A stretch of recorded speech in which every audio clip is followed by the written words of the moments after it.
तत्कालीन मुख्यमंत्री मी जेव्हा होतो तेव्हा तत्कालीन विरोधी पक्षनेते हे आजचे सन्माननीय मुख्यमंत्री महोदय देवेंद्रजी फडणवीस होते आणि त्यांनी तेव्हा मुख्यमंत्र्यांनी एक पत्र दिलं होतं. त्या पत्रातल्या 4 ओळी मी वाचतो.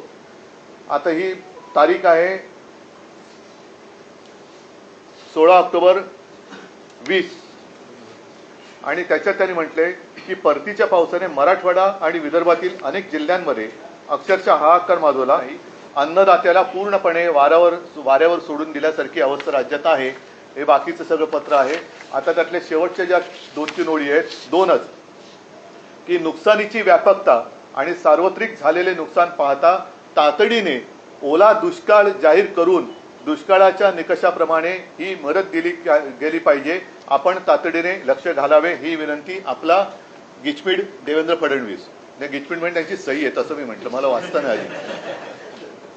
नाही, वाचता येतं तो बघा तुम्ही सही, पण अशी हे त्यांनी त्यावेळेला दिलेलं हे पत्र आहे. आता तेव्हा ओला दुष्काळी संज्ञा होती आणि मग तुमचं सरकार आलं होती संज्ञा काढली का? तर हे फालतू शब्दाचे खेळ करू नका.